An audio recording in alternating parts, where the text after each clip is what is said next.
Welcome to the Animation Happy Hour, a podcast about breaking into the animation industry over a couple of drinks. All opinions and views expressed on this podcast are solely our own and are not representative of the companies for whom we work.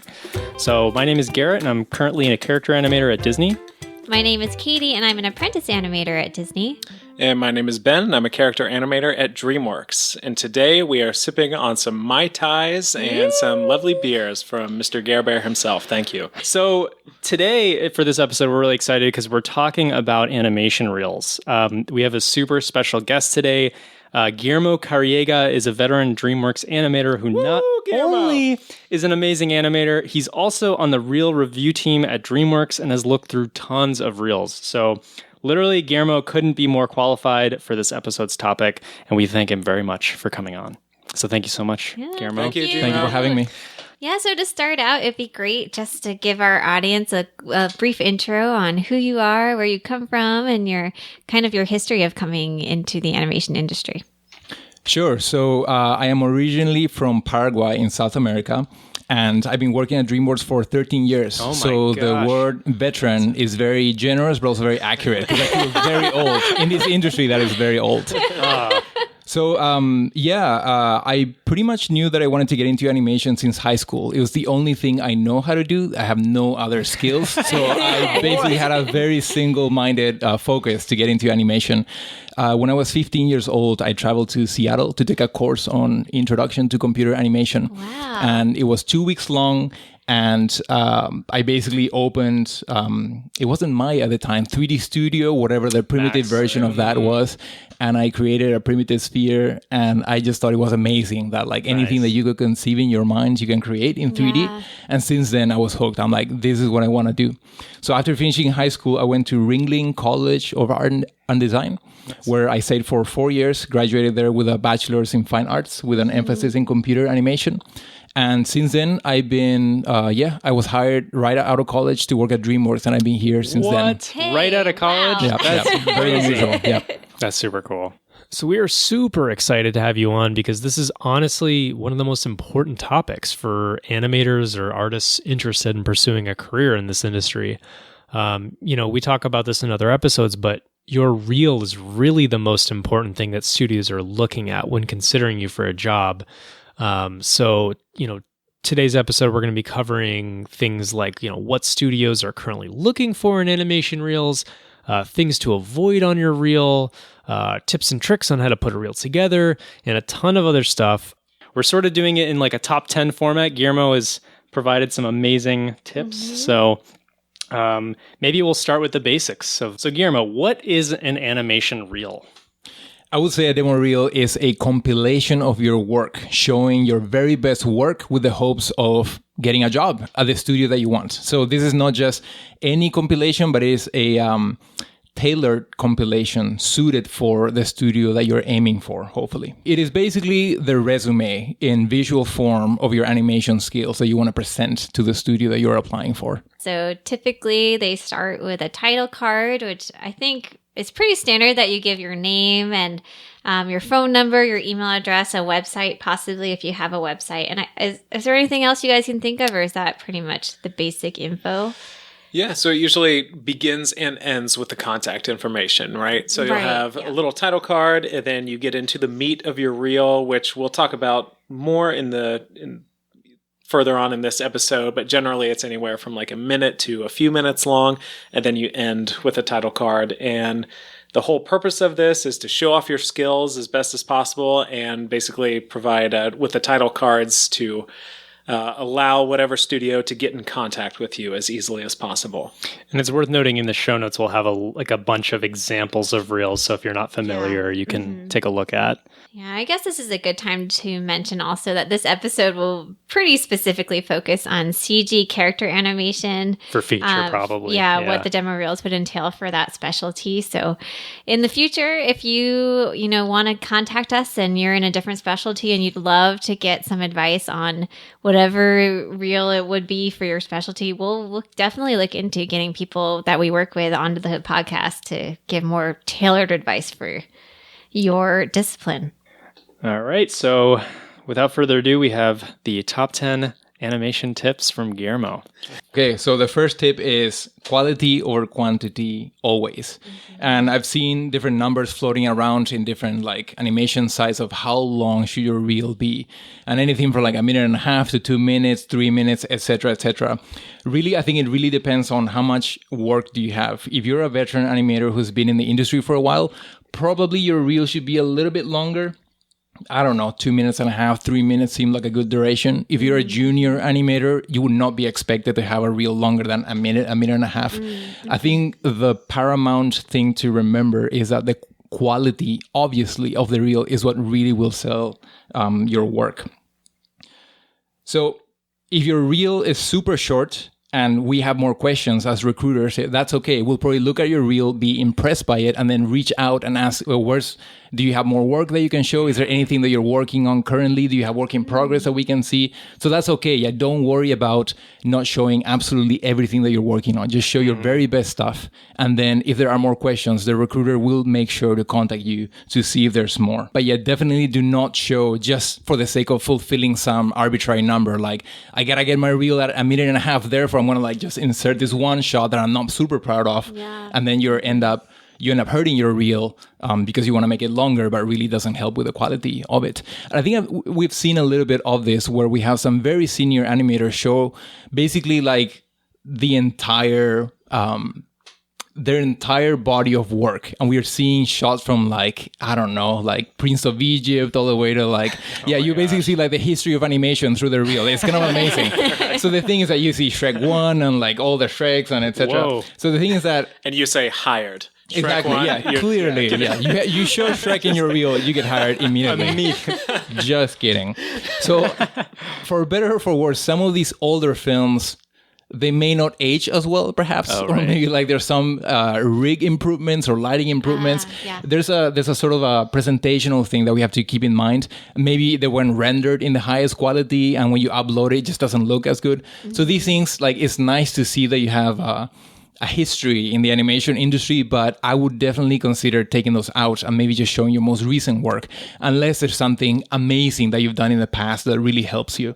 So definitely quality over quantity, always. And another thing to add to that is what kind of rigs you use. Again, this presentational aspect. There are rigs that are available for free, and a lot of people use them, and you see them all the time. And there are some rigs that are more appealing than others. We have this joke that, for example, if we were to show a reel from, say, someone at Disney, the rigs are by default. Exactly. It's kind of like unfair because the rigs by default are so beautiful to look at, and the model is great, and the lighting is great. And so you almost can obscure the animation quality because of it, because the rigs are so awesome. So that goes, I think that applies as well to rigs that are found on the internet. Like if you find a rig that is free but might not be the most appealing rig, or the one that deforms the best, or something that has been used before, I would recommend try to find something that it just looks good and your animation shines because of it and not in spite of it.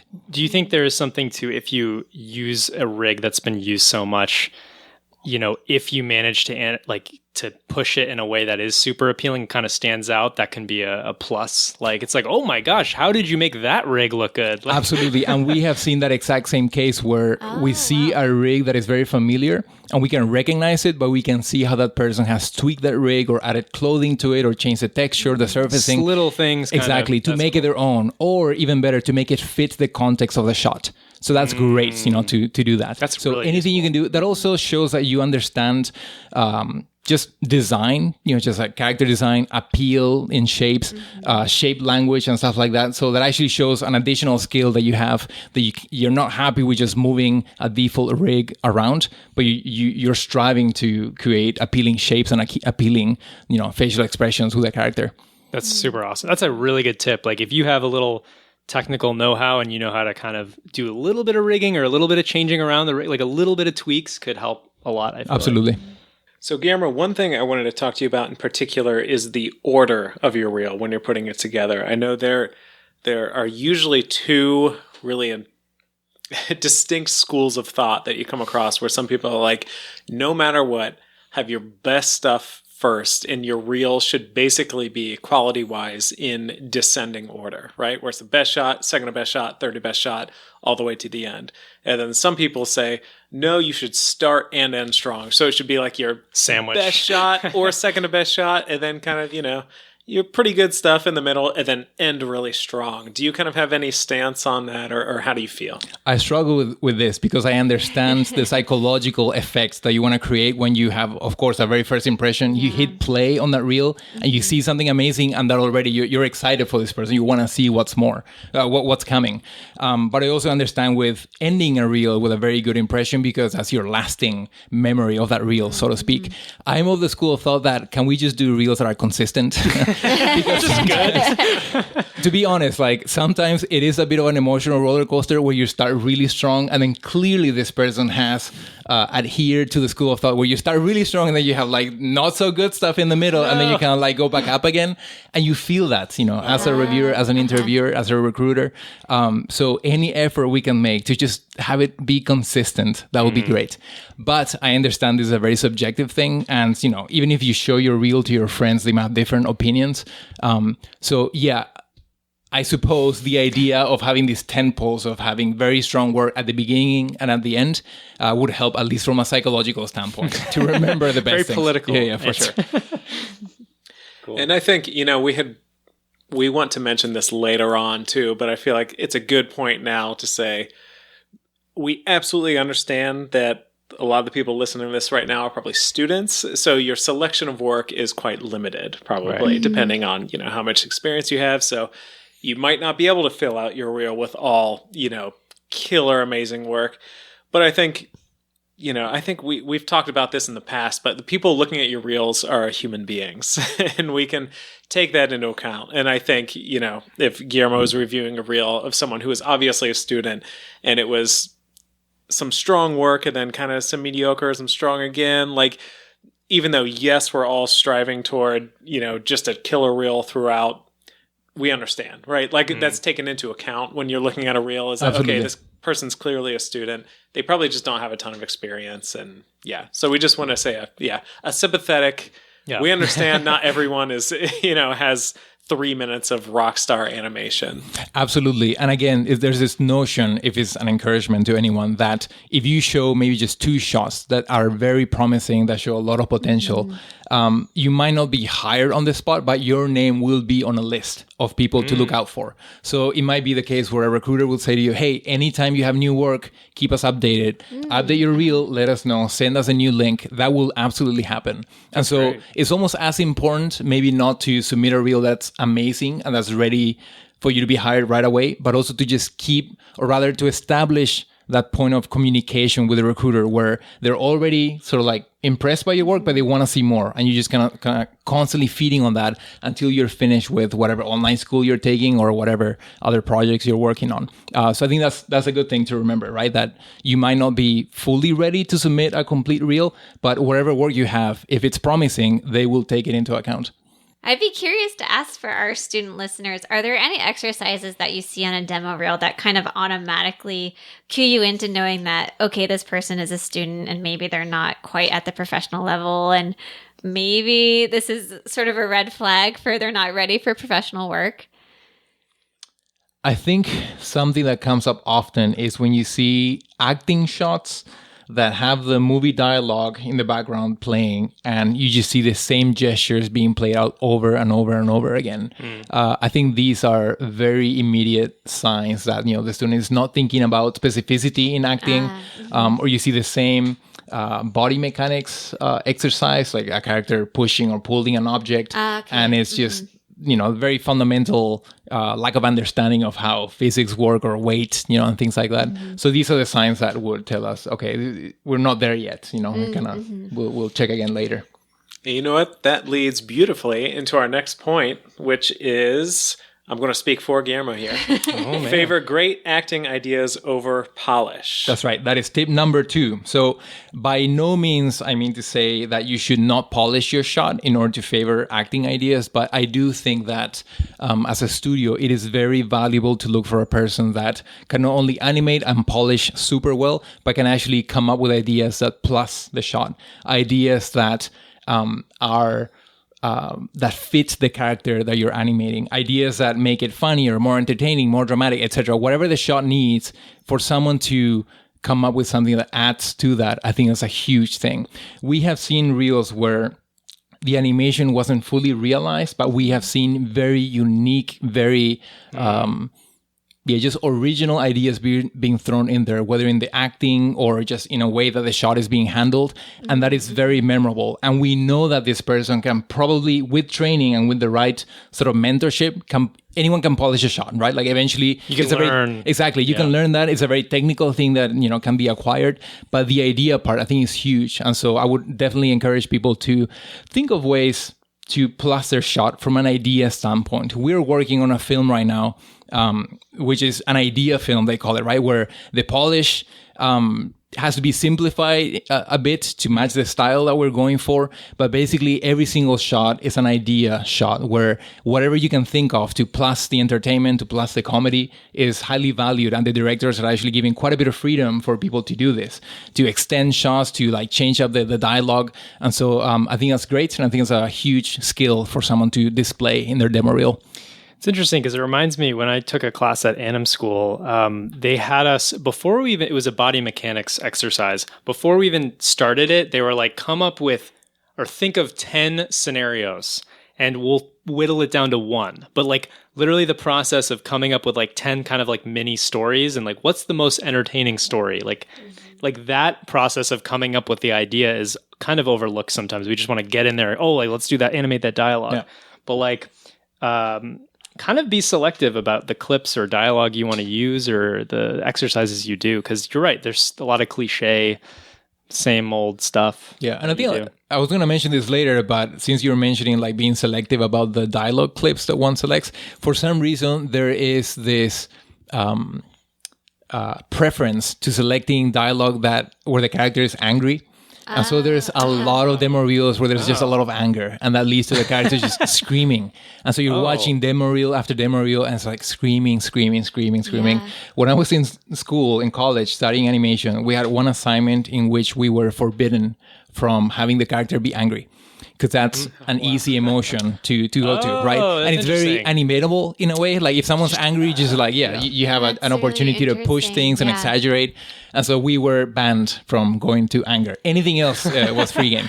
And so I would almost pose that challenge to the different people that are working on their demo reel. When you select a dialogue piece, go for subtext, go for emotion, go for comedy by all means, but maybe anger might not be something, we've seen it quite a bit. And if it is anger, it better have something unique about it where you can sort of layer in another emotion, another attitude on top of the anger, because it's just a bit. We've seen it. We've seen it done. Yeah, that's so good here. I don't know if I've heard that from someone before, but just thinking through, like, I mean, my own reel from when I was a student, another one. That totally makes sense. Which we'll include in the show notes. That's right. Thanks, Ben. But speaking of that, actually, you said something there I wanted to extrapolate on more, or ask you about more. In that you said, go for subtext, go for something else.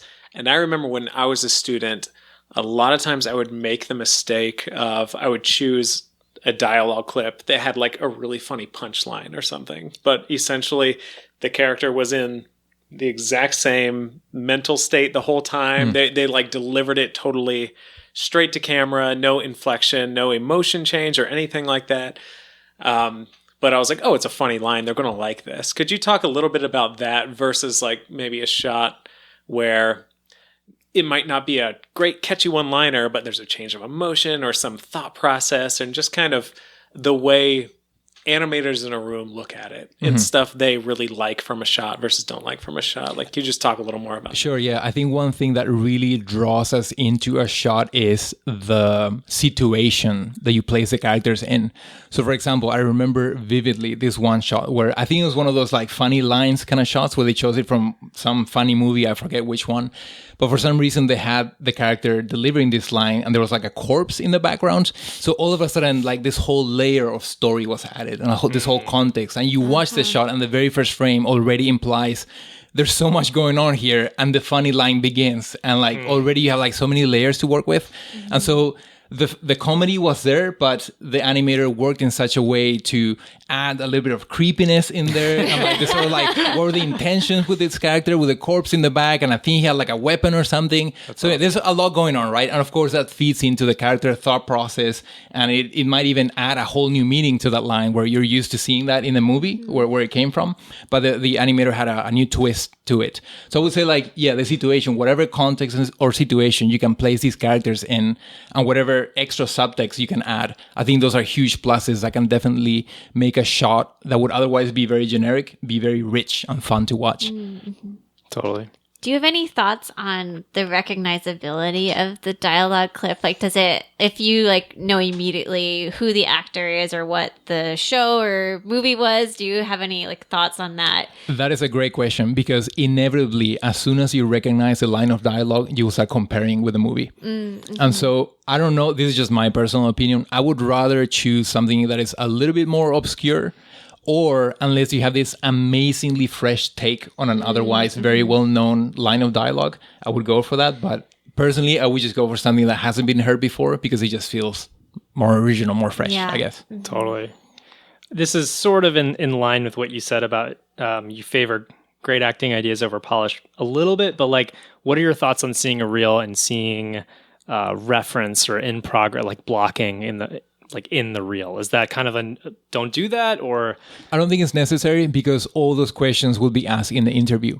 So when we see a reel, we do want to see like the finished piece. We just want to focus on the end result. And then if the recruiters are interested, then we can ask all those process questions in the actual interview, which is actually very fun to find out how you did this part. We'll definitely drill into those aspects. We don't need to see it in the demo reel itself. Do you think it's important at all for people to put work into like the lighting and the rendering of their animation reel, or is that like fairly irrelevant? I think it's a great question. And the question to ask yourself is, does it enhance or distract from your shot? So if the lighting adds a certain mood that actually accentuates the tone or the acting that you're going for, go for it. If it actually distracts, or if it's not properly lit, or if it's actually just looks wrong, don't even worry about it. Again, a plate glass is fine. If you want to work on like the character's hair, like if it's distracting, if it's ugly, maybe you want to embellish it a little bit. But again, we're just looking at the animation, and you want to make sure that all these other elements sort of enhance it.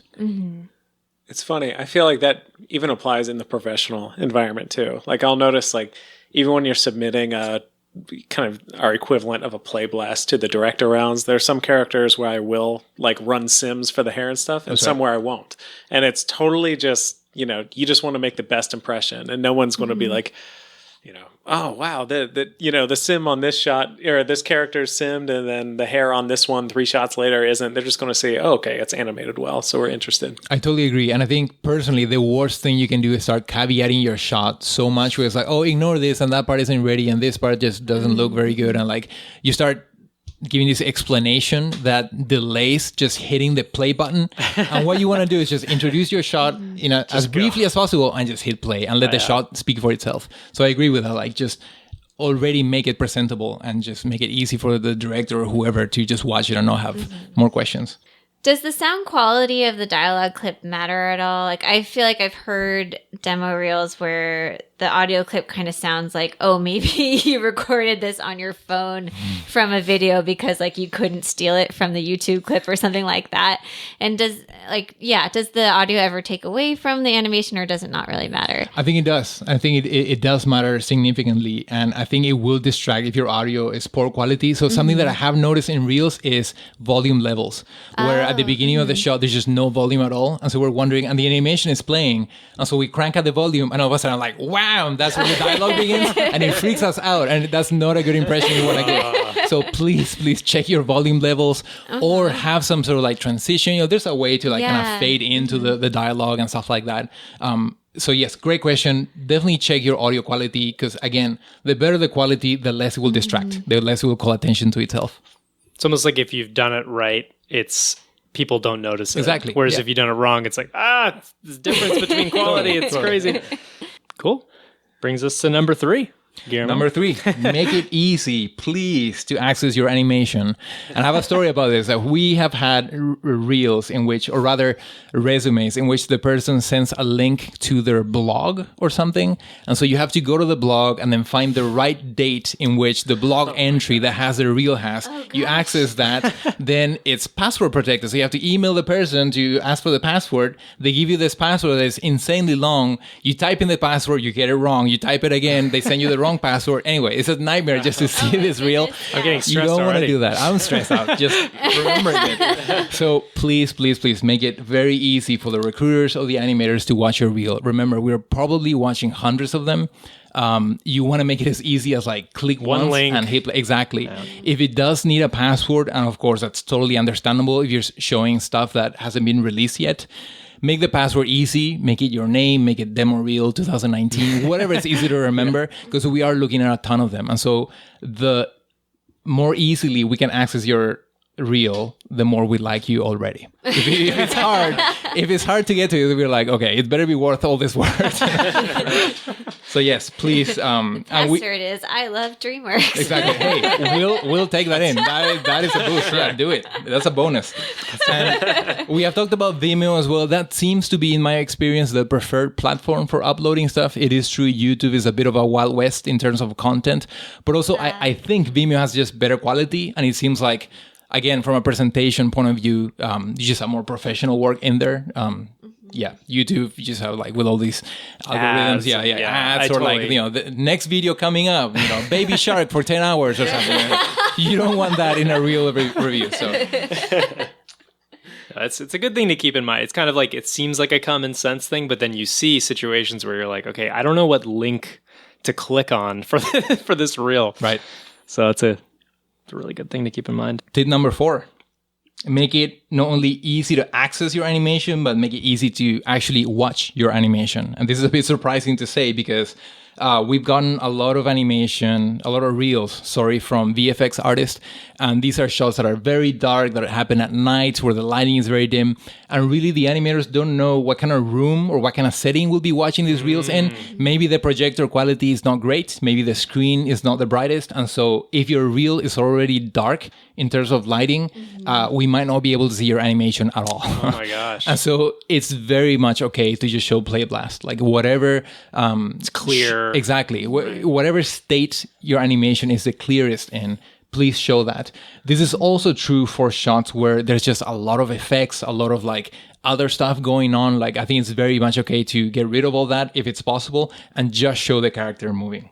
Oh, that's interesting. Yeah, that's a really, really good point because I could so easily see someone being like, oh, I'm just going to give like the final frame or the final look of the movie and that's what's going to sell it the best. But yeah, if it obscures your animation, then it's really hard to judge your work. And yeah, it's a really good point.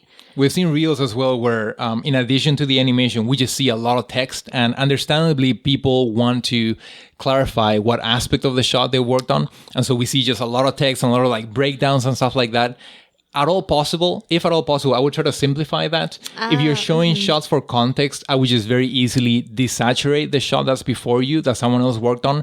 I think that's by now it's kind of the norm. It's a universal thing that's standardized across studios. If it's black and white, you didn't work on it. We get it, right? And if you need to further clarify something, you can always like put it in your resume or maybe just very like small text at the bottom. But we just want to look at your animation. Like, don't try to like obscure any of that with any of extra information. So maybe now's a good time to kind of talk about the process of a reel review and like what that actually looks like in terms of like who's in the room. Is it recruiters? Is it supervisors? How many people are in it? Is it just a projector? Like, what is it like? Because I think it's useful probably for people looking to apply to like students or anyone who's applying to jobs, like just to know how their reel is going to be presented in the room with people. It's such a mystery, right? You submit it, and then you're like, okay, who exactly is looking at this? How is it done? I imagine you all gather around a Ouija board and like kind of... Absolutely. That's absolutely right, yeah. Okay. We actually never look at the reels. We just let the Ouija board choose one. You pick them out of a hat. Yeah, like what's that like? So yes, we again, I can only speak from my experience, but it is a mixture of recruiters, the recruiting team, and animators from different levels of animators. So we have the head of character animators, we have supervising animators, and we have just animators watching all these reels. And again, like different genders and different backgrounds to try to make it as diverse as possible. And then we have someone from the recruiting team actually lining up every single reel and just being ready to hit play, and all of us watch it, back to back. We actually have, maybe this is standardized in the industry, but we have a sheet that we look at with numbers, so the first reel, second reel, etc., where we can write our comments, and at the end of it we kind of compare notes and kind of talk about it. But I think what we do is just kind of watch them all, and unless there's questions or comments, we just do the whole thing, and then after that we kind of go back and go through the highlights, because there's at least, when we were looking at them, there were a ton, and so we need to be efficient with our time. So that's why we have like this sheet, and we make notes and talk about it afterwards. I think it's worthwhile to know, at least, or what I've heard about the studios I've worked at, is typically the first line of defense is the recruiters. They get like thousands of demo reel entries, and I think the recruiters are the first people that really whittle down the applicant pool, and maybe they bring it down to like 80 reels or so to review with the actual group that would be in that room, like the supervisors and whatnot. And then you go from there to keep whittling it down. That's totally accurate. Yeah, exactly. Especially after events such as CTM, for example, where we get like a ton of reels. The recruiting team is in charge of sort of filtering out the reels that, again, are not quite ready, or they see these, so-called red flags where, just the mechanics are not there, the acting's not quite there, or they're just not, the kind of reel that we're looking at. It might be great work, but it's just not the kind of reel that we're looking at. I know that for the modeling department, the recruiting team actually had to say no to actual modeling reels where people and this is true story. God. People submitted their actual photographs, model photographs. We literally to become joked a modeler. about that. You did make a joke, yeah. It has happened. And so, we get all sorts of submissions, and then the recruiting team, it is that first sort of filter before we get actual, relevant work to us. Is it blind, like the names? Like, do you see the names of every person that you're looking at? Or is it, like, do you see that title card, or does it vary? I think there's an effort to definitely keep it blind. And again, for there not to be any bias when we're watching the reels, and we just want to focus on the quality of the work. To be honest, it's not entirely practical, because sometimes the title card will just show up and we can't stop the video in time and stuff like that. But it is definitely less of an issue than I was anticipating, because we do actually just focus on the work, and then whoever the reel belongs to, we look at that later. Do you find that, or I guess I asked this question for our students again, like, is it ever useful to know if the applicant worked on anything other than the animation? Like, I think I've seen a lot of reels where students include shots from their student film, for example, and probably in a lot of cases they modeled the character, they rigged the character, they textured, they lit the film. And is that useful to know, or is it just not relevant when you get to this level of feature animation? I think it is good to know. Yeah. And whether you put that maybe as a very small text, like at the bottom of your shot, or if you include that in your resume, it does help us know. Even though at DreamWorks and at most major studios, we do want people to do the one thing very well, like it's very departmentalized. It is useful to know that you have other skills, because you will know how to communicate with other departments, and you will understand how other departments work. And you might even, during pre-production, help out with rigging stuff or modeling stuff, or stuff like that. So it is always, this thing we call like department empathy, where you are aware of what other departments do, and you sympathize, and you're just a good team player because of that. So yes, I would say definitely mention that one way or another. You can even come up with an interview where we have definitely asked people to explain more, like, okay, so we know that you did all these things in your short film or in your shot. Can you tell us more about these skills that you have? So while we're discussing avoiding things that distract from your, in this case, character animation work, if you're applying to be a character animator somewhere, one thing I wanted to bring up, and we want to do it sensitively because it's kind of like a fun, joking thing that exists in the industry, but there's kind of this stereotype that the more intense and crazier your title cards are, the worse the animation is. And obviously that's not true for everyone, but Guillermo, can you kind of explain the whole logic behind whole that? myth. Exactly. The mythology behind that belief. Yeah. That's exactly the right wording. I don't know if I can attest for people's intentions in like preparing a very elaborate title card, but personally, from my point of view, if I see a very elaborate, epic, animated title card, I'm thinking to myself, this animator is very confident. They are very confident, and their animation better show up for it. Like their animation better match the time spent and the effort put into the title card. And if it's the opposite, I will have serious questions to ask in the interview or in other formats. But yes, I would say going back to the title card, keep it simple. That is totally okay. We just want to see the animation. If you come to DreamWorks, you will not be doing title cards. We have other people do that. You don't have to worry about that. So it is okay to leave it simple and let us just enjoy your work. Totally. Yeah, and that's also true for music. I know and we'll talk about editing and kind of like telling a story with your reel as well. But yeah, music can be kept simple and you actually don't have to have it. If your shots have standalone audio, like each one of them have their own audio, it's okay to just kind of like cut from one to the other. Maybe if you want to like make it a bit more seamless and add some sort of effect or something, that's fine, right? But it doesn't have to be elaborate. You can keep it very simple, the whole editing and the sound editing as well. Nice. Yeah, because it takes a lot of time too to make that fancy title card, and it's time that could be spent obviously towards bettering your animation. Right. Yeah, that's right. And I think Guillermo said it well there, where it's, you're not automatically disqualified, but it's like, okay, you're really building something up here. Better be good. Yeah, really deliver. So why not maybe err on the more humble side? Absolutely. I would agree with that. Tip number 5, tailor your reel to the place you're applying for. And that goes without saying, but if you're applying for a feature animation studio or a video game studio or any kind of studio, you really have to do your research and make sure that your reel represents the kind of work that this studio is doing. So as an example, at DreamWorks, we have had a lot of great animation of animators that have submitted reels that had cycles, so characters walking, characters running, which for a gaming environment that would have been great, but to us it doesn't really do much good because we are looking for acting, we're looking for performance, and rarely, perhaps never, you animate a shot in which the character is just running in a cycle. You just don't do that. Additionally, we've had reels where people do a lot of like mechanical, like body mechanics and just a lot of characters moving around. And even though they're great, if the acting is lacking, then it doesn't help us a lot because, again, we just focus on the acting. It is interesting to note that the kind of movies that we're currently hiring for. So, for example, last year we were hiring for How to Train Your Dragon 3. And we'd seen a lot of like fantastic reels, but the reels that stood out were the reels that had creature work in it. So if you had any sort of like big monster, dragons were obviously a huge, appealing thing to look at.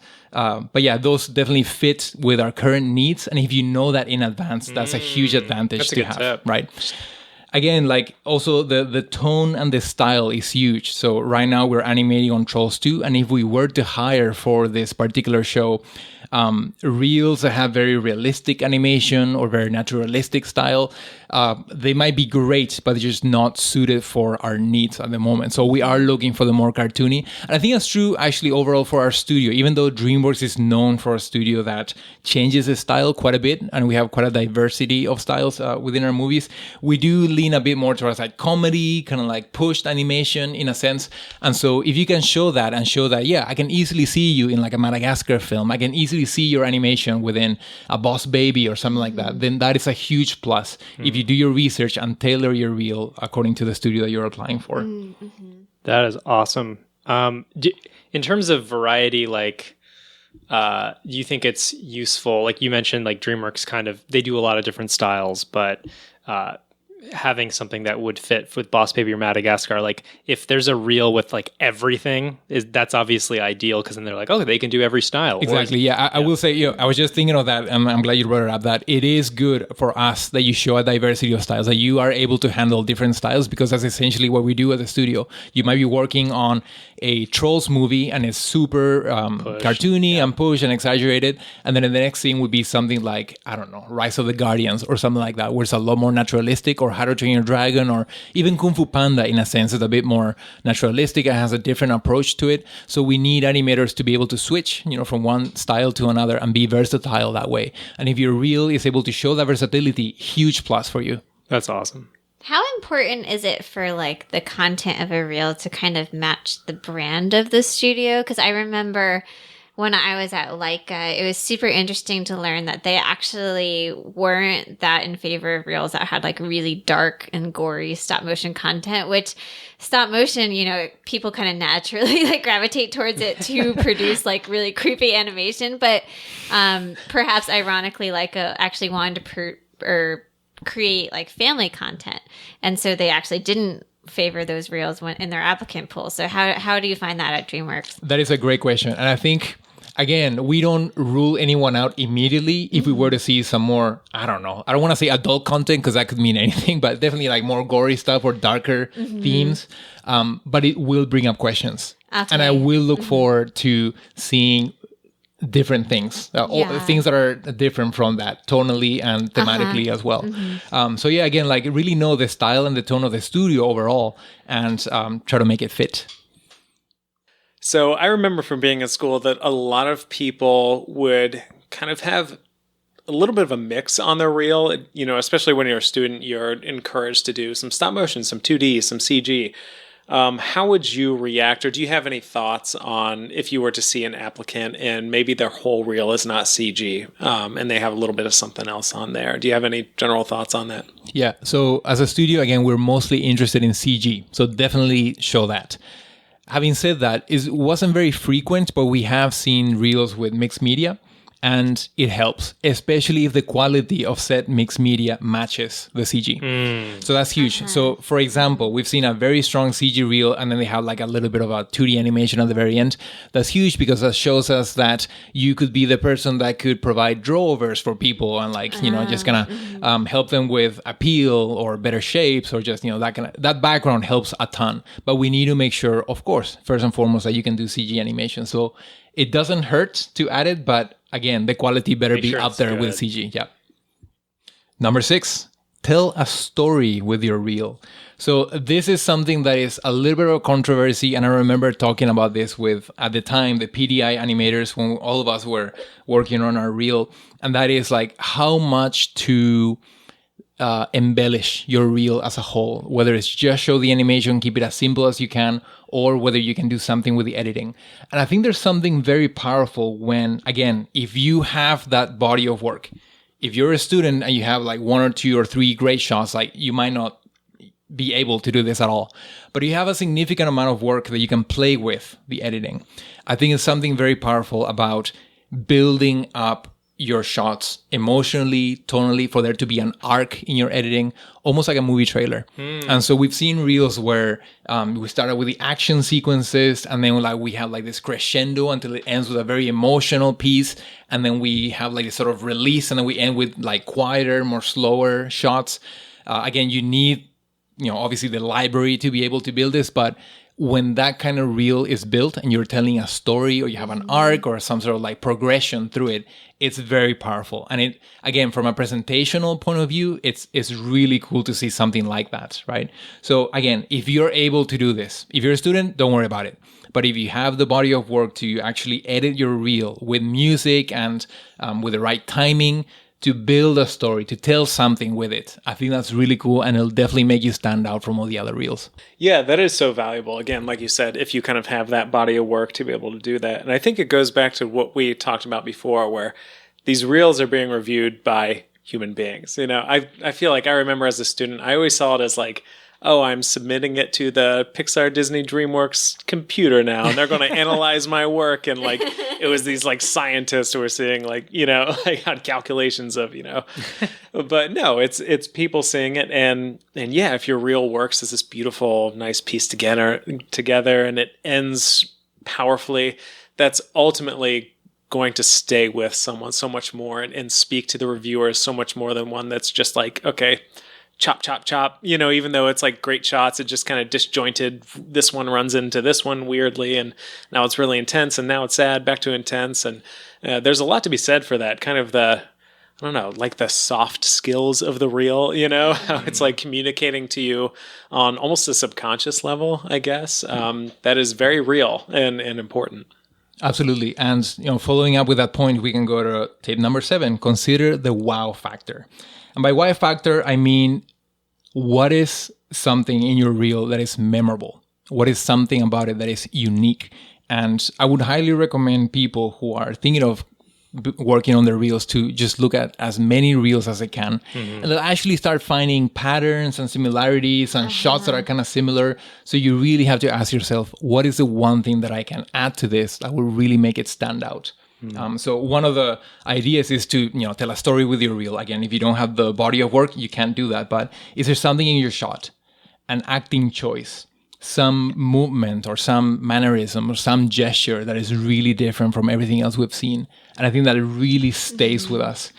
One thing that I've noticed after watching hundreds of reels is that actually comedy stays with you. And so we would actually remember reels that caused a reaction in us, and especially the reaction of laughter. So if we watched a reel, again, that it wasn't fully fleshed out, fully polished, but it has something like really funny, really unique, we would go back to it and just double check again. Yeah, it's really cool. And again, it goes back to the point of fitting the tone of the movies that the studio works on. DreamWorks, family entertainment, for the most part, comedies that we work on, right? And so that, again, like if you have like some sort of quirky, like thing that you can add to your animation, that stays with you, and maybe more than just the polishing, because again, polishing is great and that's something that could be taught. But again, it's the idea thing. What is the wow factor? In your reel. And going back to, again, the presentational side of things and definitely the psychological effect that these things can have on the spectator is, if we're constantly seeing the same rigs, if we're constantly seeing the same movie dialogue, and again, we talked about shouting, there's just a lot of shouting that goes on for some reason in the demo reels. We're all angry. We're just angry animators trying to work in this industry. If we're seeing these patterns constantly over and over again, what can you do that is unique? And not just that it's unique, like hopefully something that reflects something about who you are. Yeah. So I think we just go into another conversation here, like your voice as an artist, right? What do you want to say with your animation? I think that's huge because not only does it let us know that you're a good animator, it lets us get to know you more. And that's huge, right? To be able to display some sort of personality or point of view, with your animation. I know that sounds a little bit abstract, and as a student, you maybe just want to I just want to get this body mechanics exercise out of the door and just polish it and get done with it. But really consider these things, like how to make it unique and how to wow, That actually reminds me of what do you feel about seeing like a short film that someone has made? And obviously, like part of that is in their reel, because I think a short film is probably one of the most like intimate ways to know it's so personal. And you just said and it's who you are kind of is in the animation. So I wonder, do you ever see short films in reels, or do you ever just get sent a short film? Absolutely. So usually within a reel, we would be sent clips from the short film, because usually the short films tend to be a little bit longer than the real duration. And so the great thing that they do is they just put clips that are the best animated or that showcase the best kind of skill. And then within the link of the resume, they put a link to the entire short film. And so if there's interest, we can easily, hopefully, access this short film and look at the entire thing. And again, that gives us more insight into who you are, what subject matter you chose as an animator, which is great.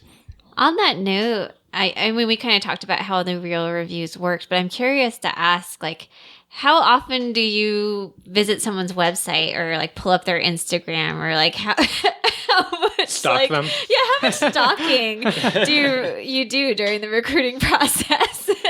So maybe two-part, one you personally, and then one you're reviewing. But, Me personally, always, everyone. I spend so many hours looking at all the social media you may have. Just kidding. But yeah, like in the conference room, like how often do you pull up like someone's website? While it would be great to look into everyone's personal lives, unfortunately, due to time restrictions, we can't. So again, we're looking at hundreds of reels, and we have to be efficient with just the work that we're looking at. If we start picking the people of interest, then we start digging a little bit deeper. Okay. And so recruiting does most of this, where they would do the sort of like background check, so to speak, social media, stuff like that. But I would say if you are able to get an interview with us, definitely, at least personally, I would look into, like what's going on. Yeah. Oh, yeah, for sure. That's interesting. So you would already provide the resume, your website, but I'm curious to see, like, Instagram. Do you have like a profile there? Is it appropriate? Exactly. Yeah, maybe like, because I want to, like, to be completely honest, I want to be able to ask questions that are relevant to you, that are specific to you, and not just the generic, like, oh, what did you apply here kind of thing. Like, I want to get to know you as an artist, and I need to know as fast as I can whether you're going to be the right fit or not. So your Instagram can tell me a lot, your social media can tell me a lot, and anything you put on your website can tell me a lot about that. We have, usually at DreamWorks at least, we have a rotation of interviewers. So different animators would, kind of take turns in interviewing a person.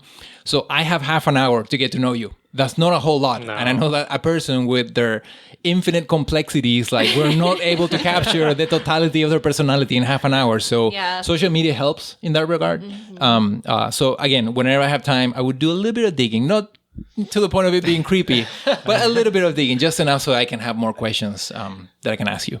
That is so valuable. Oh, I think, absolutely. though, because I remember as a student, it feels so far away, like the professional setting, and to think that anyone at, DreamWorks or Disney or Pixar, any of the top studios would ever actually see anything I tweet or anything I post on Instagram or anything like that. It seemed ridiculous, but the reality is, if you are applying and there is some sort of interest, again, we're all human beings, we're all curious about each other, and we will look at that stuff. And, even when I'm always struck by, even when like our first trailer comes out for movies, like, everybody wants to know how it's being received. So we go onto YouTube and we look at the comments and stuff. So you're going to remember if, like Patriots fan 432 was saying, F this movie, this is, why are they DreamWorks sucks, blah, and then they're applying for this job later. Like, people are going to remember that. Like, that is very real. And it might seem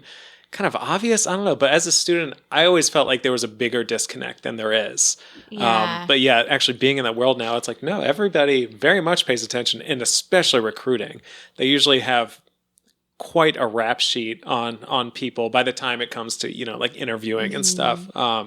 They really do kind of a deep dive. I remember when I interviewed at DreamWorks, I was really surprised because Simon Otto had known.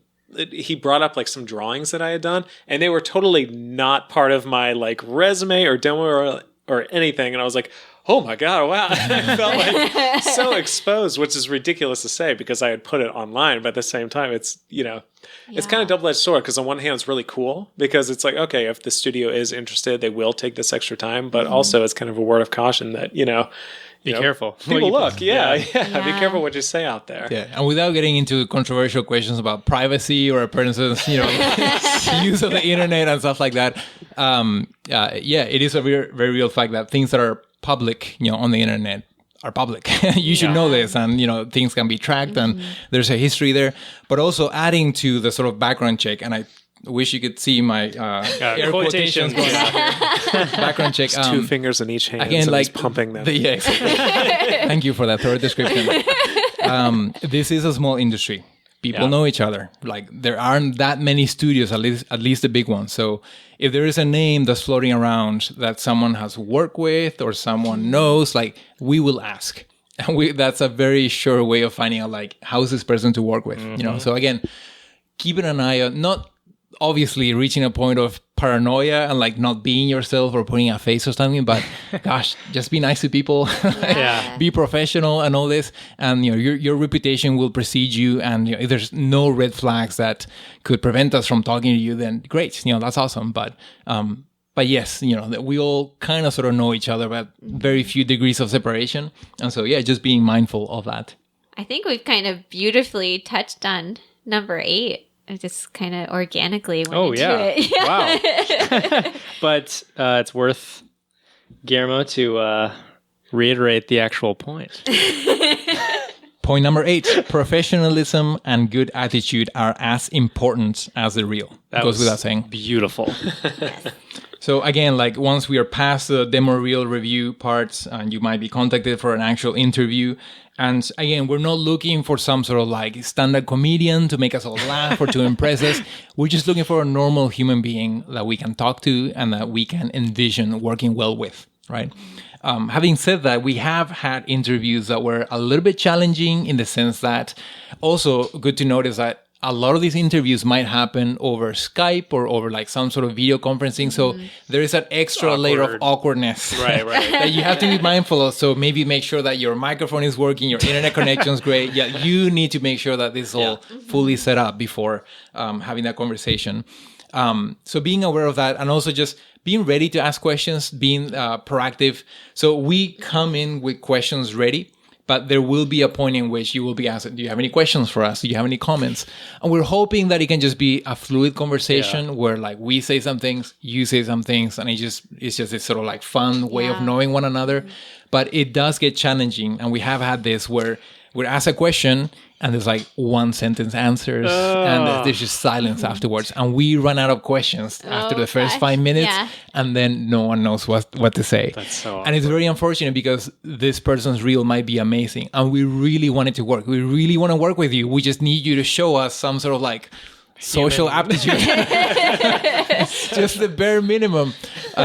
So again, like we know, and I know this for a fact, we know that everyone's nervous in the interview. You are nervous. We are nervous. We are very nervous to be talking here, just so that you're clear on that. So that's okay. Like if you don't have the perfect answer, if you just kind of like, ramble for a little bit, that's okay. We do that as well. But again, if you're just able to show like the interest and the ability to just, ask questions and be able to answer the things that we're asking, I think that's a very good starting point. And I think people should aim for that. Mm-hmm. Totally. I mean, there's times where we have to work crazy hours and we're all together and we get some horrible notes from dailies or something. And we're like, oh my gosh, my work sucks.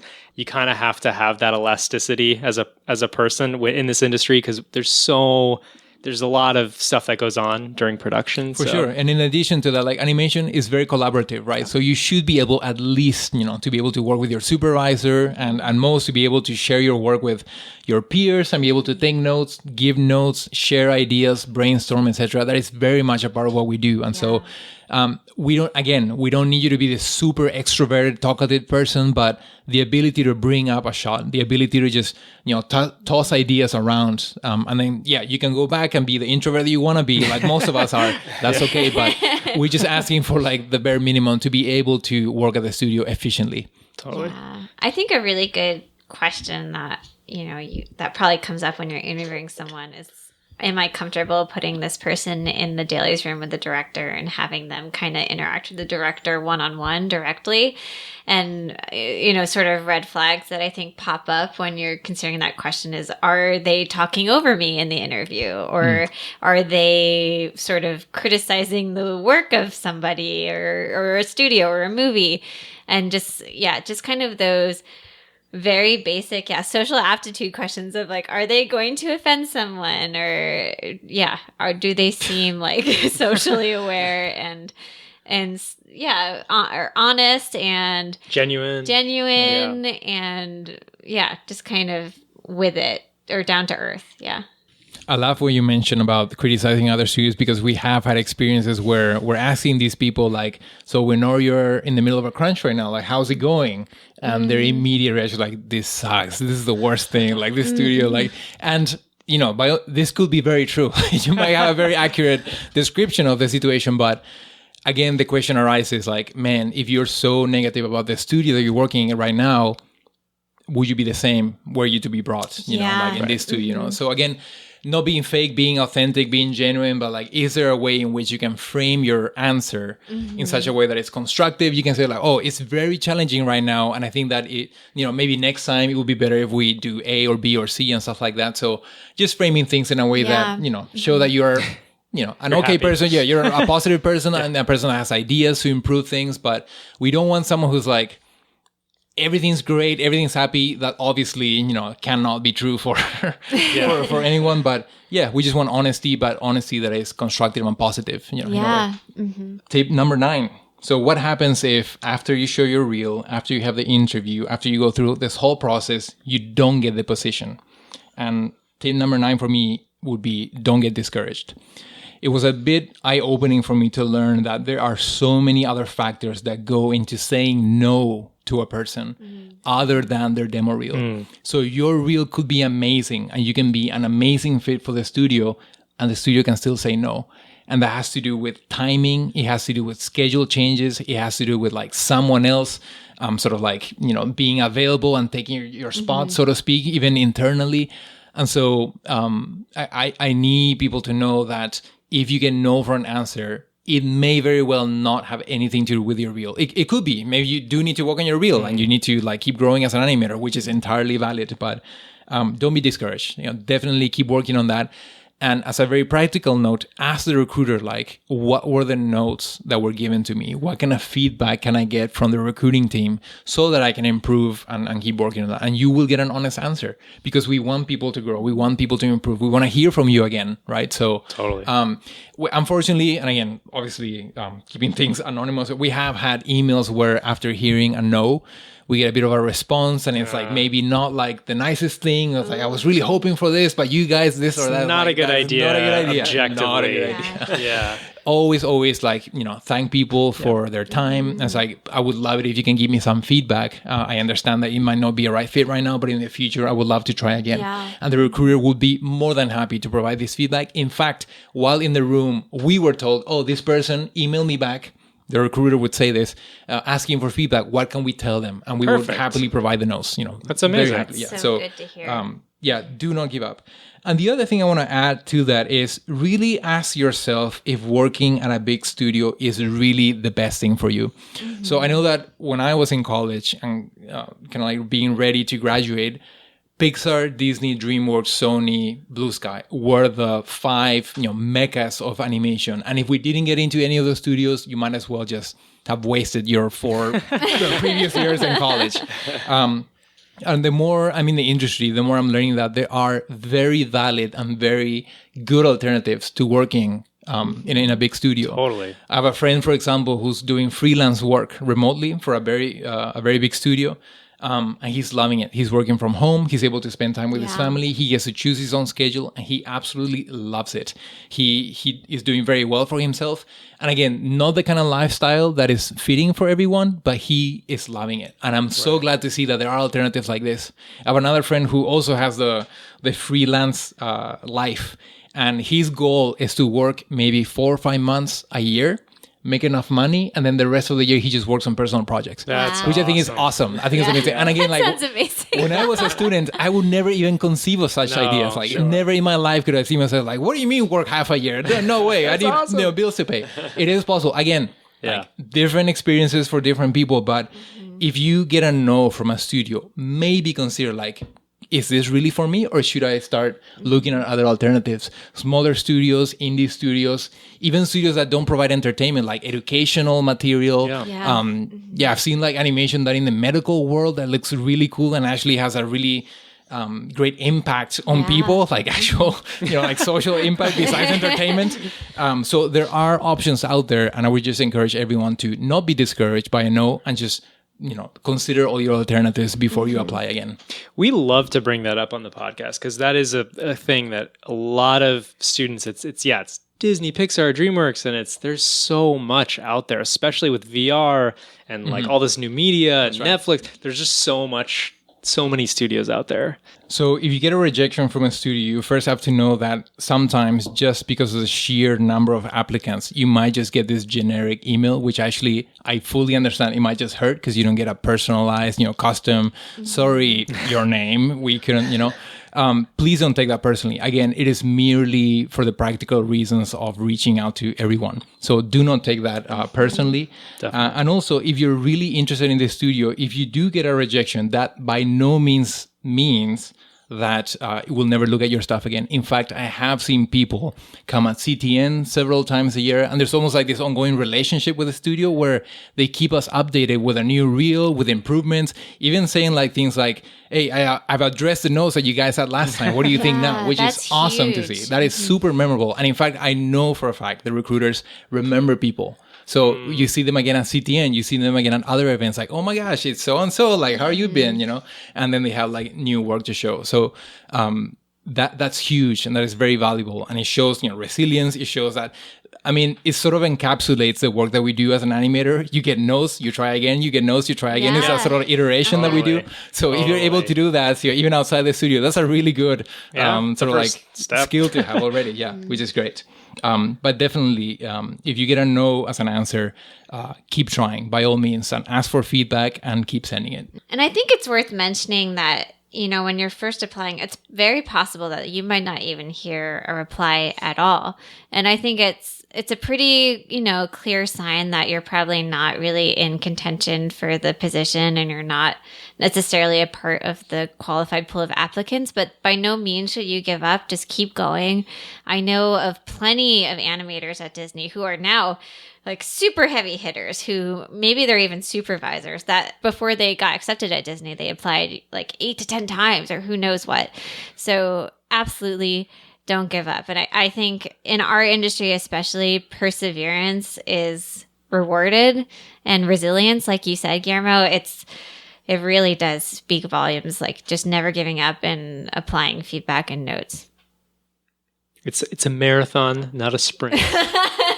Someone said that to me. Wise words from Garrett Lewis. No, it was Stuart Shaw from Blue Sky. He was really? When I sent him my reel, he was like, it is a marathon and not a sprint. And I think it's so true when you're trying to get in. Like, it's a long game of improving your stuff. I would just add maybe as a little anecdote so that last year at CTN, I met someone whose reel was very promising. Definitely a beginner's reel. And I asked him, like, oh, what were you doing before this? And he said, I was an accountant.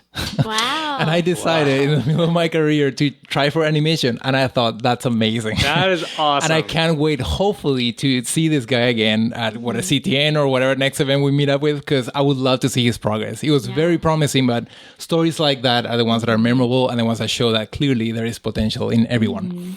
Anyone can cook. Anyone can animate.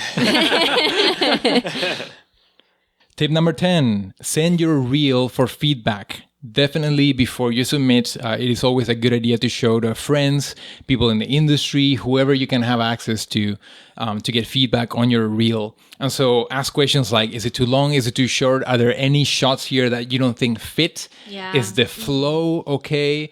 Is anything too jarring, too distracting? Basically, every single point that we talked about, ask the question if you are following these, right? And hopefully you ask someone with an honest answer. Please don't ask your mom or your sister, because your mom will love it. I know your mom will love it, as she should. But yeah, definitely ask someone with an objective view to give you an impartial opinion of what your reel. Can we give them your email, Guillermo, to send? Please share my email with all your listeners.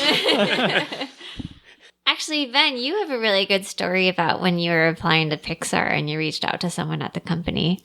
Yeah, actually, so speaking of this, this kind of fits under the overarching point of, yes, definitely show your reel to other people. And then more specifically, if you're applying to a specific company and you're able to show your reel to someone at that company, that's even extra valuable, because even though ultimately, the top studios, they're generally looking for very similar skills in a character animator, each company definitely does have their own unique little eccentricities and things they're probably looking for.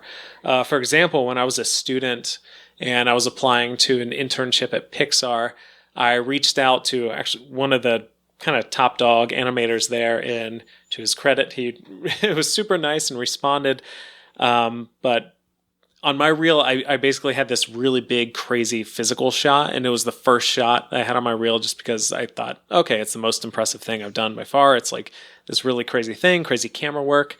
But he got back and he said, hey, this is great, but just so you know, when you're applying specifically to Pixar, we put much more emphasis on the acting than anything physical. So maybe just for the purposes of this internship, I would put that a little later in the reel. And that was, so valuable. And it's so true that, even though studios might be 99% similar, they each have their own little quirks. Exactly. Preferences. One might emphasize cartoony animation a little more than another. One might be into, if it's DreamWorks around Dragon's time, maybe it's creature stuff might be a little more important. So if you're able to do that, which in our current climate with social media and all the wonderful internet, usually animators are only an email away. See if you can contact someone from the company, and if you're lucky, they'll get back to you and give you some pro tips. Totally.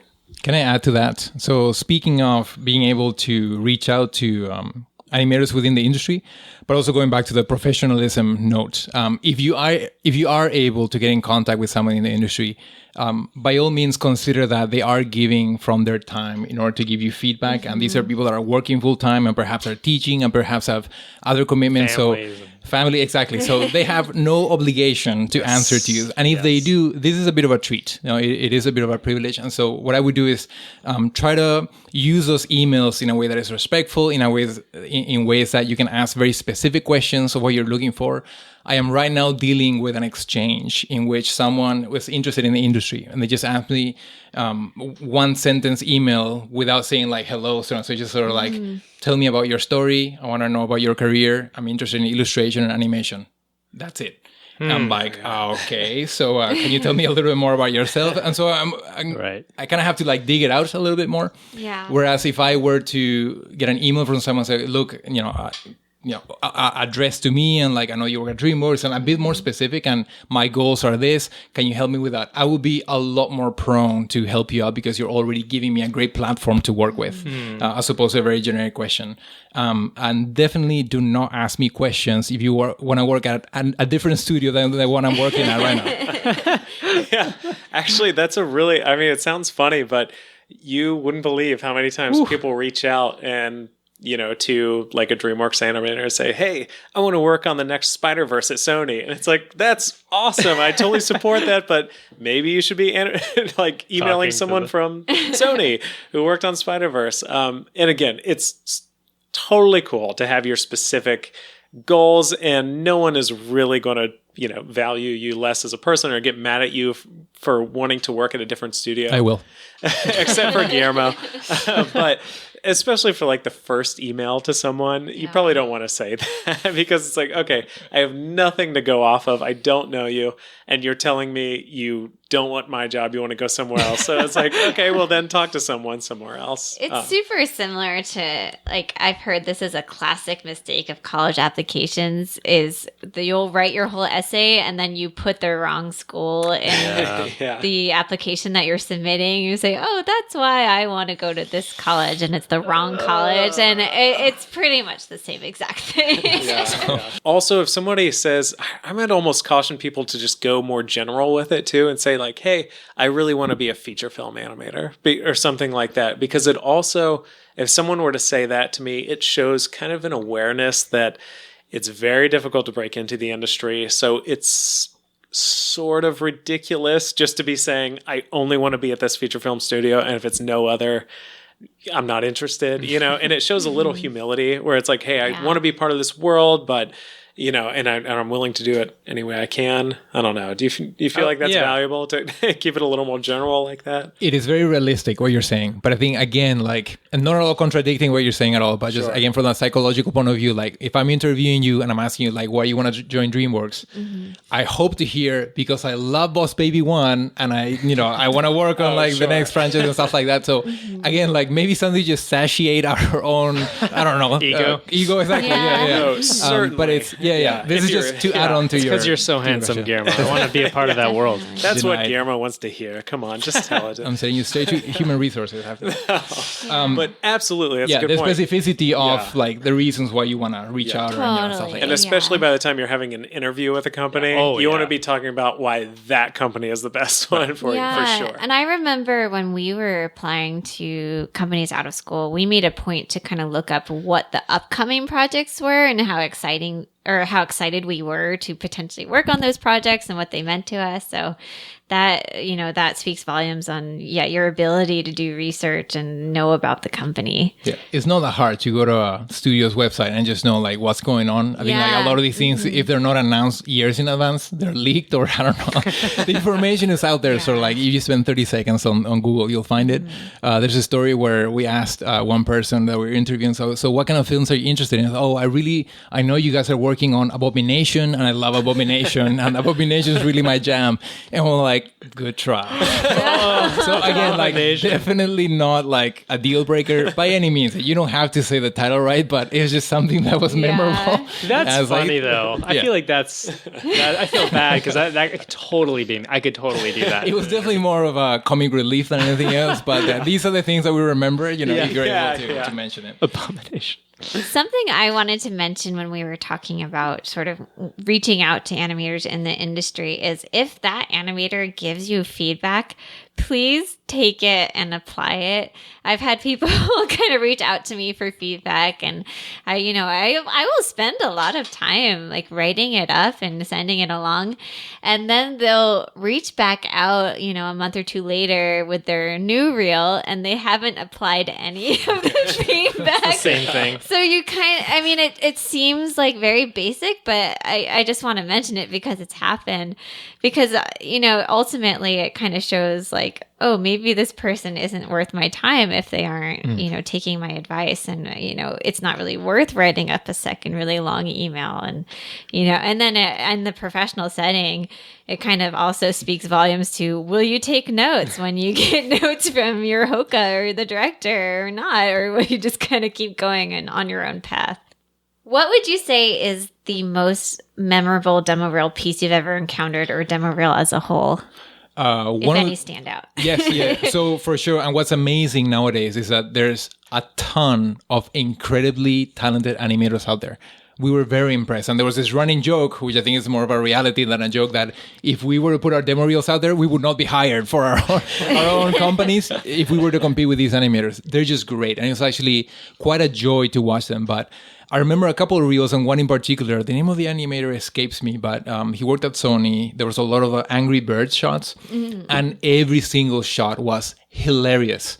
So already you can see like the gag, like physical gags in there, like they were storyboarded probably, or they were written in the script.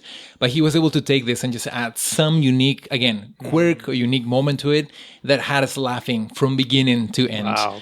And actually, we had a nickname for it, like Funny. I forget his name, but like, Funny Sam's reel. Have we looked at Funny Sam's reel? Like, Funny Sam. Like, he's Funny Sam, right? Like, so he was definitely remembered, throughout the whole team. Wow. And these are the things that just make it. Again, I don't remember the polish. I don't remember like the actual, like, I don't know if the arcs were perfect or all these technical things. It didn't matter because it was hilarious to watch. And again, at the time when we're looking for animators who want to work on like Boss Baby, Trolls, and stuff like that, this would be perfect because these are the kind of movies that we're working on at the moment. Since I'm in the apprentice program at Disney, I'm curious to ask, how do the reel reviews differ for someone who's applying to the apprentice program at DreamWorks versus like a staff animator position? But I believe we call it the development program. Oh, Artistic right. Development Program. There you go. That's right. Sorry, we have to distinguish it from That's Disney. right. DreamWorks, trademark, registered. I think it's a similar idea where we want to bring in either junior animators or people who have been working in the industry before and who have left for different reasons and are now willing to come back. So these are the two categories that we sort of keeping in mind when looking at them. So we do have kind of separate meeting altogether, and definitely the expectation is we're not looking for polish. We're not looking for like some amazing super. We're actually not looking for that very long reel anyway because they're junior animators. We are looking for potential.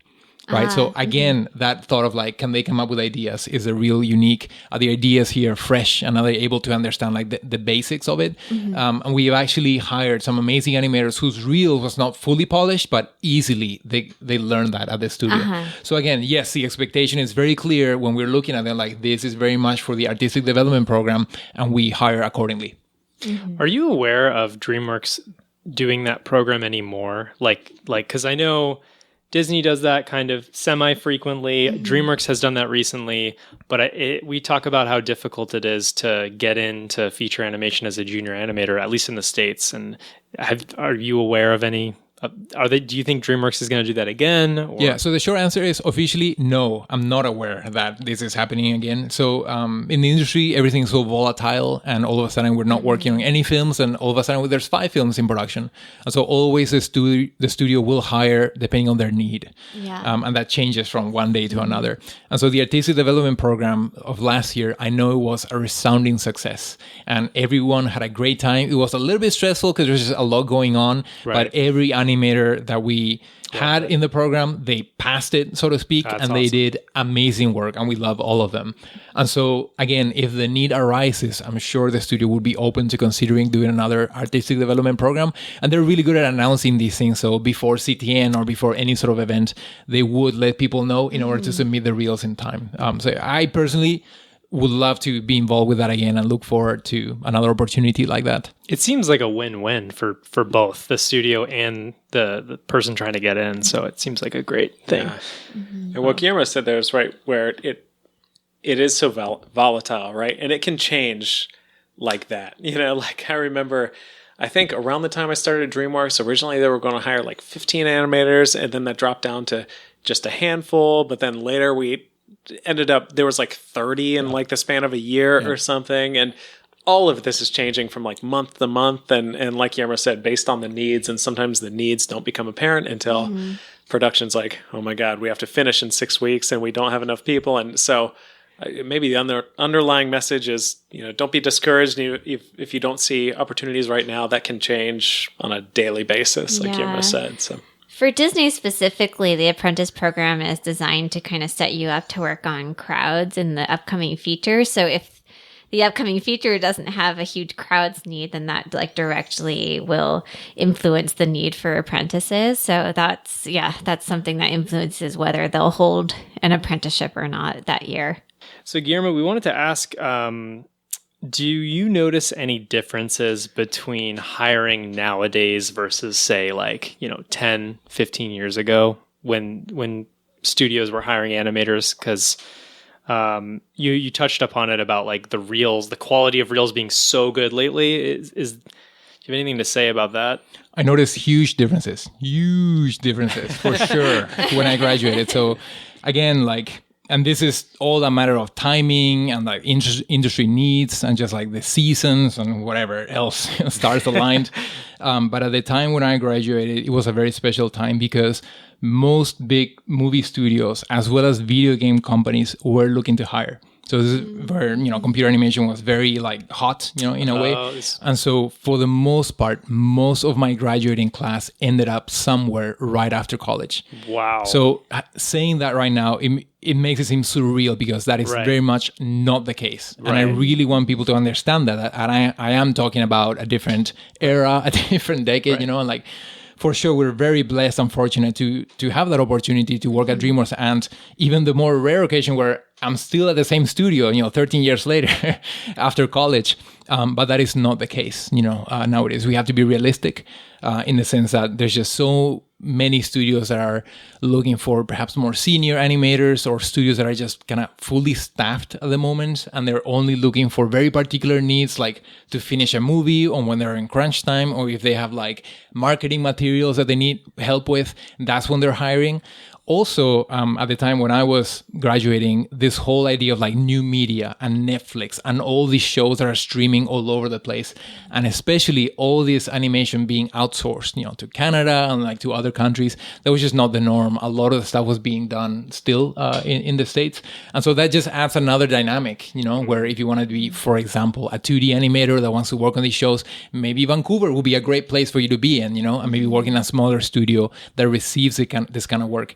If you like VFX, maybe London is a great place to be in to work at, I don't know, MPC, Double Negative, and all the studios that are working that. So again, like the disadvantage being that, yeah, it's not so cut and dry and not so quote unquote easy, but also there's just so many other ways of going about your career, which is kind of encouraging. There's this, I think it is a bit of a golden age for animation. There are so many platforms that are asking for it, that are paying for it, that want it. And almost like anywhere in the world, like if you are an animator, you have probably potential to work somewhere or to contribute towards a production. So that's exciting, but it's just a different dynamic. And I think people should be aware of that and work with that, with that context that they're in, and not compare their situations with my story or my career path or whatever, which is, very improbable right now. Totally. One last comment. At the time when I graduated, 2006, I believe, and I could be wrong about this, but Animation Mentor was being launched that year. Wow. So the availability of online schools completely changed the paradigm of how one learned animation. So again, at the time, 4-year brick and mortar school, that was the way to go. Animation Mentor, I Animate, Anim School, etc. Completely totally valid different options for people to learn animation and actually be really good at it when they finish it. So again, just another side note of how things are different. That's now. a really, really good point, because that totally changes the game with animation education in general. Yeah. Now it is time for our Inside the Animator Studio exclusive interview with Guillermo. So we'll ease into things here. We'll ask you a series of questions. The first one, what, sir, is your favorite drink? My favorite drink would have to be Garrett's Mai Tai, which I just had the pleasure to enjoy. Hey,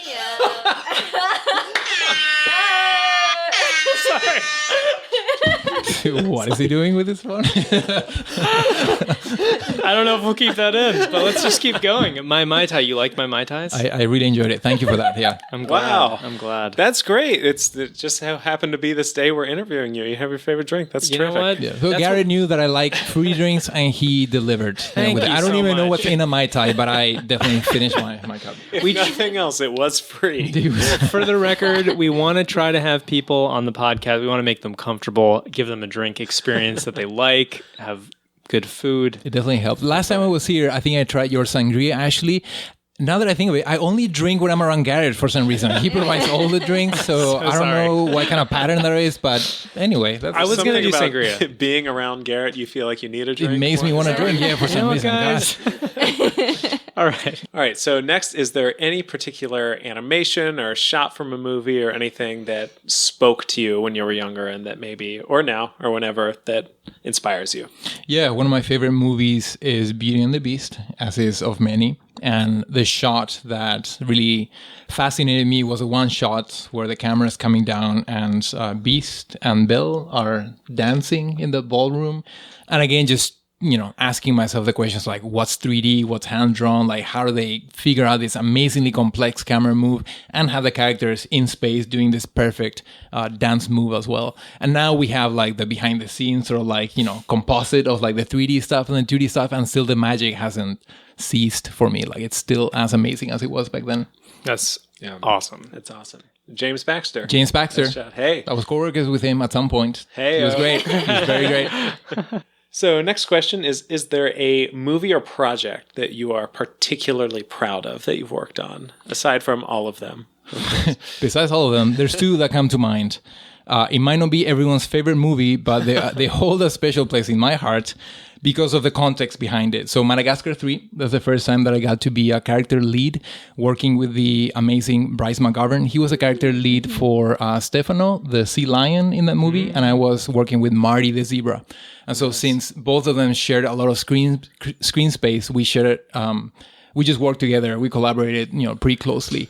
And I learned a ton from him, and it was just a great team to work with. And I know the movie got really tough because there were a ton of characters, and especially towards the end, it was pretty rough just to get it done. But I have only memorable moments and really fond memories of the whole project. The team was amazing, and just being given the opportunity to do that was amazing.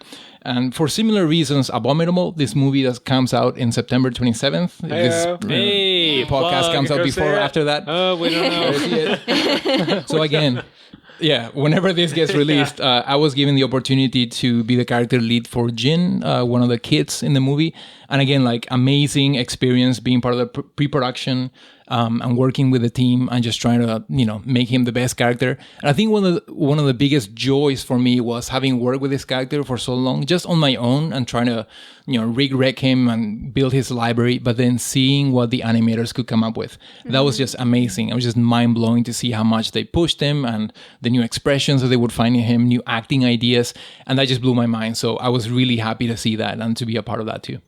I gotta say, I worked with Guillermo at DreamWorks, and I was a TA at the time, and we were working together on Abominable pretty early on. You were on Jin for a while, and Guillermo was working with Jin through some serious changes in the story, and you managed to really nail down an awesome personality and feel for the character.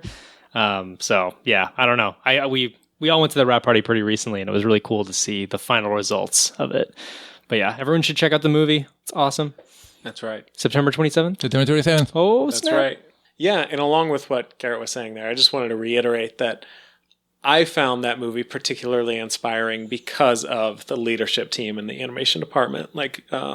Ludo was the lead on Yi, Guillermo on Jin, and then Anthony Hodgson was the lead on Pang. And that core group, they were so positive and hardworking and kind of rolled with all the punches of, the entire studio changed leadership while that movie was in production. And so obviously there were all kinds of ups and downs that go along with that. And it kind of had a compressed schedule.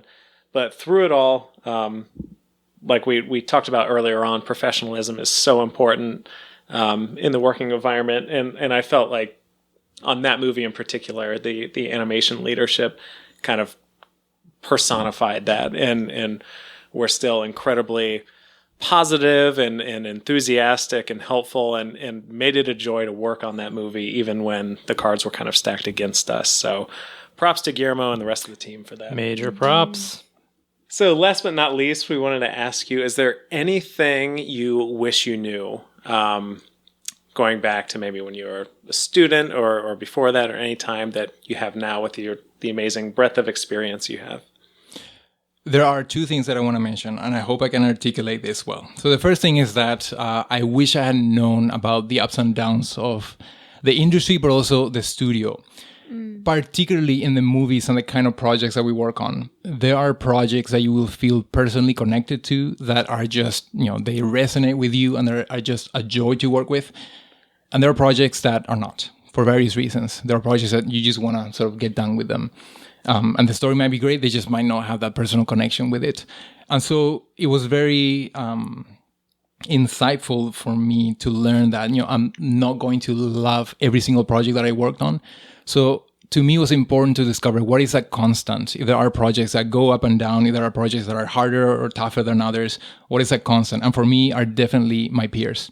So regardless of the project that I've worked on in the past 13 years, every single animator that I had the privilege to collaborate with has been amazing. And one of the reasons why I go to the studio with enthusiasm and joy to this day is because I get to work with not only coworkers, but friends. At this stage, 13 years, you get to know people pretty well. Friends that I can trust, that I can rely on, that I can show my shots to, that I can brainstorm with. And that is just an utter joy because it makes any project, regardless of your personal connection with it, just a joy to work with. Because it is the joy of animation where every shot matters and every shot counts and you're able to collaborate in that way. So that's a huge thing for me, just focusing on that. Sometimes you expect this sort of the expectation that you'll work on this award-winning, tear-jerking, emotionally fulfilling sort of thing, and it might not be that. In fact, you might never get there, because it's such a high standard and it's almost unrealistic to think in those terms. But so what is a joy for you? Is it the process? What part of the process is a joy for you, And for me, it's been the peers.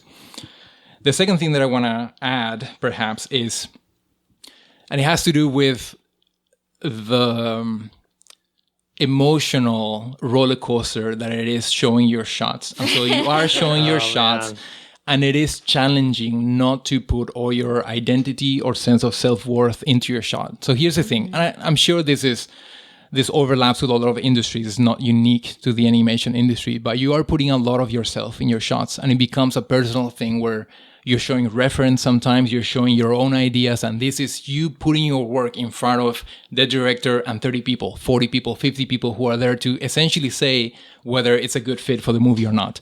And if it's not, they're going to have feedback. They're going to have hopefully constructive criticism.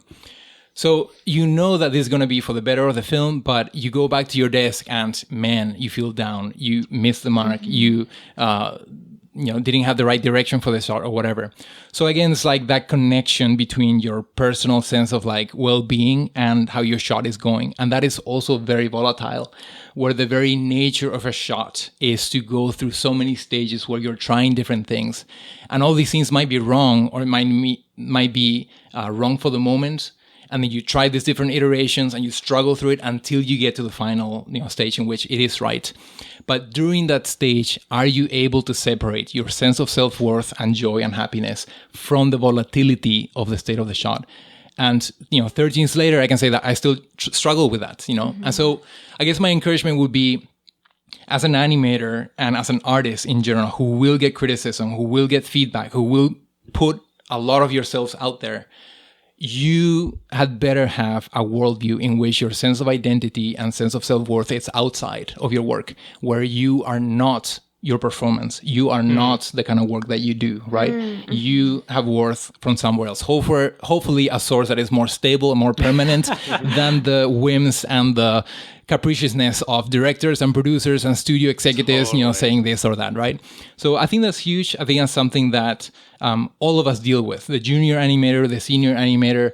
And it's going back to what you were saying, Ben, like we're all human, and at the end of the day, we want to make the best product possible, but we're not just our animation. There are so many other facets to the human being than just the work that they produce. And so, again, going back to the co-work, it's like we all struggle together. We all, metaphorically cry on each other's shoulders, sometimes literally, especially at the beginning of our careers. But yeah, hopefully we can work in an environment where we're lifting each other up and we are encouraging one another and we're helping each other with our shots. And so we can make the best out of whatever situation we're thrown in. That is amazing. Yeah, nuggets that was of wisdom. so well put. Amazing. Yes. Yeah. Gosh, nothing to add. Yeah, that's it. Tip jar. Tip jar. Woo! Sweet. So, Guillermo, we usually do this at the end of our episode. We do a little tip. It's animation related, and we would love for you to provide a tip if you have one. One of the things that I've noticed when looking at the several reels that we looked at is a pattern in animation. And basically, this is kind of like the distinguishing point between like beginner animation and almost like going more towards the pro level. And that is the level of polish. And one aspect, of course, polish encompasses a lot of things. But one thing that I've noticed is that when the character parts, the body parts, everything moves at the same time and at the same speed. Yeah. So that's a huge thing. So offsetting, right? But also, in addition to offsetting the different body parts, offset also the rotation and the translation. That was a bit, when that was explained to me, and I was at DreamWorks already, and it was like, oh, you can actually like have something move first and then start rotating. And even when it does rotate, you can like offset the different axes to provide that sort of organic feel. That's the kind of note, like when you say make it more organic, that's kind of sort of what it means. So just start offsetting things so not everything moves robotically. That's another note you get a lot, especially like in quick reel reviews like CTM, for example. It looks robotic, it looks mechanical. That's basically what it means. So just offsetting things and looking at body parts that can move a little bit quicker, a little bit slower, and the rotation and the translation, separating those a little bit where it makes sense. Yeah, that's something that really hits home for me, actually. That was one of the toughest things that I had to learn when I was transitioning to CG from stop motion was exactly how to offset the body parts. And I like kept getting this note.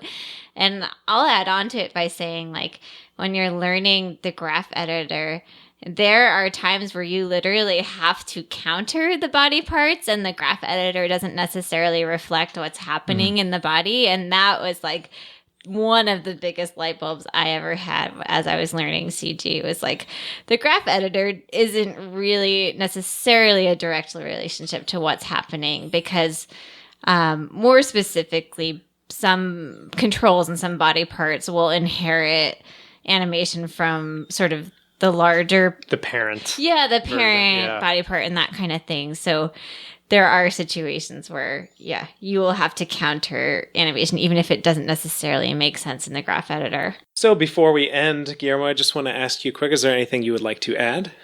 Yes, I would like to add. In addition to being a full-time animator at DreamWorks, there is another initiative that I'm a part of, and that is called Paraguay Animation. As I said, I am from Paraguay, this little country in South America where their animation industry is non-existent.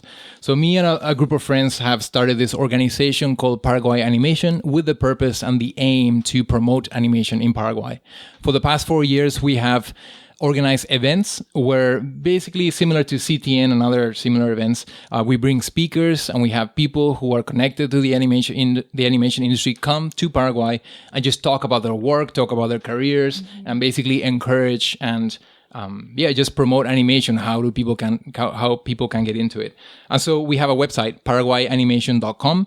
And the event name is called Animate in Spanish, animate.com.py for Paraguay.